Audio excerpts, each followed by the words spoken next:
gratitude. So often at the Buddhist Center, we encourage people to cultivate gratitude. It's such a powerful and positive mental state, and one which is really worth cultivating. So what I'm going to do in this short video is talk about a bit of principle behind gratitude, but in most essentially about a couple of easy ways in which to cultivate it.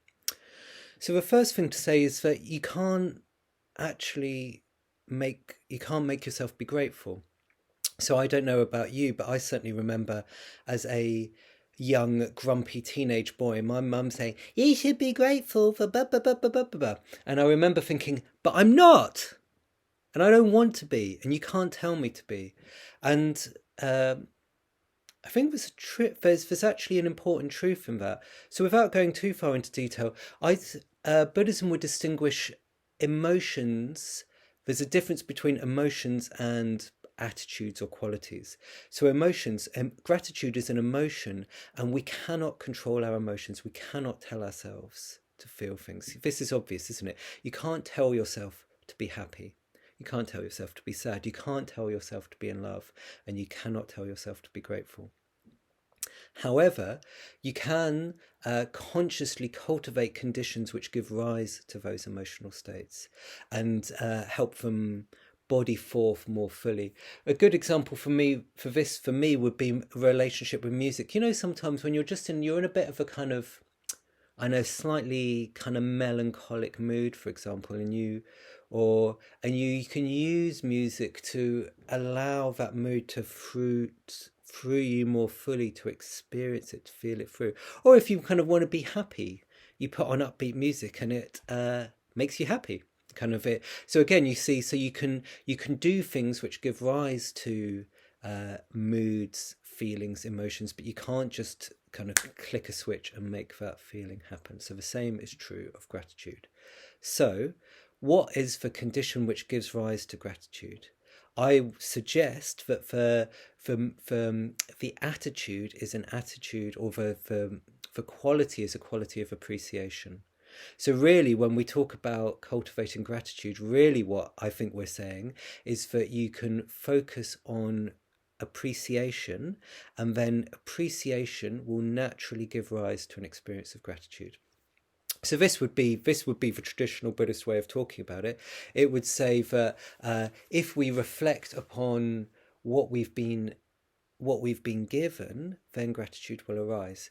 So so just a straightforward example of that is, like, I just walked in here into my sitting room, having made a cup of tea and sat down. So I don't feel grateful for that. But if I reflect on the fact that actually there's hundreds of thousands of people in this planet who cannot straightforwardly walk into their kitchen because they've got some form of disability or a health issue, if I actually bring that into mind, I think, oh gosh, and isn't it like I can walk as and when I please?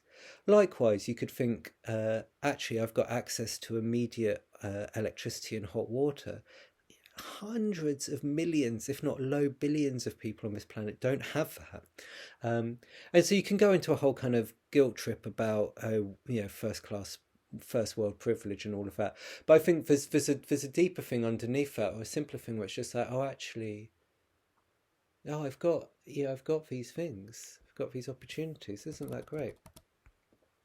Likewise, my ability to speak to you, your ability to hear, to watch this video, if we can consciously bring to mind, actually, those are things which we can be conscious of, the fact that we have these gifts, these capacities, and therefore maybe gratitude arises. In a way, as always, it's see for yourself, is that true for you? So, but coming on to one of the things we encourage people to do is gratitude journaling. So I'm just going to talk about that. And I think there's two different ways we can approach gratitude journaling, or appreciation journaling. So the first way, which is often what you'll read in kind of books and see in YouTube videos and stuff, where they'll say, think of 10 things every day that you feel grateful for or appreciative of. So that's quite a straightforward injunction, isn't it? Just think of 10 things you feel appreciative of. If you're going to take this approach, I really strongly encourage you to have quite low quite a low criteria for appreciation and gratitude, because otherwise you can start thinking, oh, there's nothing that I feel grateful for. So my wife often does this driving home from work, and she'll just be like, oh, look at the trees outside, look at the sky. Oh, just basic gratitude for the fact that she's coming home, and to a safe house where maybe I've cooked her dinner, or at least she's got food in the fridge which she can make for dinner quite straightforwardly if I'm out of the Buddhist centre. um, so yeah, so kind of if you're going to do this, kind of think of 10 things you're grateful for. I encourage you to have quite a low bar of entry. And in a way, what you're doing is like, as with any of these practices, it's not that you do it once and you suddenly think, oh, I feel really grateful for my life. It's a cumulative effect. So it's just habituating yourself to thinking, oh, look, what's good in my life. The another way of doing it, a way which I favour, is a bit more targeted. So it's having three things that you feel appreciative of, and spending a bit more time kind of reflecting on them. So there's a bit more kind of emotion or kind of weight behind that. Um, so three things. Thing number one is something you've done today which you feel good about, kind of proud about. Yeah, that was a good thing to do. Again, the injunction about not having stupidly high standards applies. It's not reasonable to expect to find the cure for cancer every day. It's not reasonable to expect to resolve long running issues in your life which you've been putting off doing for months and years. I'm talking about, for example, I'm rubbish at doing exercise. So just before making this video, I got myself off my bum and I did 30 minutes of YouTube yoga. Feel good for that. That would be a thing which would go on my list, because actually I really struggle to sustain doing physical exercise. So it's worth celebrating, rather than being like, oh, dumb Charlene, you're rubbish, you're 44 years old and you haven't habituated doing exercise. Hey, I did some today. Celebrate that. So something you've done today that you feel kind of good about, proud about. Something you've been putting off doing, a conversation where you manifested kindness and sensitivity, a conversation where you were able to express appropriate boundaries and kind of say, no, that's not okay, actually we need to do it like this for me to be happy. So something real which has made a difference in your life, but something kind of manageable. Second thing is something that somebody else has done.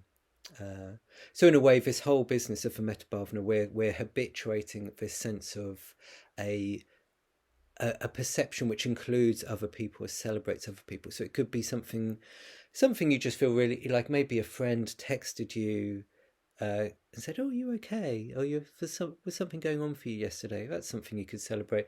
Maybe it's you read one of those moving human interest stories in the paper, and you just felt really kind of reminded of the fact that human beings do have dignity and kindness and wisdom and love at the centre of our beings, despite what the news would have us believe. Maybe just, yeah, again, something meaningful, something small, and in a way, yeah, we're cultivating this sense of, yeah, this sensitivity to appreciate, to be alive, to um, yeah, but kind of good in our lives and other people's lives. And then the third thing is just anything like like it's a bonus option. It's like actually that moment when you were going for a walk and you did look up at the sky and think, God, isn't that light through those trees beautiful? This morning I could hear a woodpecker out in the neighbourhood somewhere. Just think, oh, it's unusual to hear a woodpecker kind of celebrate the aliveness of the world. Yep. So there you go. So I've said two things. First of all, cultivating gratitude. Gratitude is a emotion. You can't make yourself have an emotion. You set up conditions which give rise to that emotion. And I'm suggesting that appreciation is the condition which gives rise to gratitude. And I'm suggesting that you have a go at every day. It is really worth doing this every day, setting aside a bit of time just to kind of reflect and actively cultivate that sense of appreciation. You can either do like 10 things and just kind of rattle through them quite quickly, or you can spend a bit more time and kind of really thinking about three things. If you're doing the three thing version, you do have to kind of be behind it, like that whole business I just said about, oh, the ability to walk, to speak, to hear, to listen, all of those faculties. You have to actually, that can't just be by rote. You have to be like, oh no, actually, I am in touch with the fact that I've got that capacity today. So, this is another one of my guarantees. I guarantee that if you do this every day for 2 weeks, it will change your experience. So, have a go. Takes maybe 5 minutes. So, 5 minutes every day for 2 weeks. It will change your mind for the better. Okay, take care.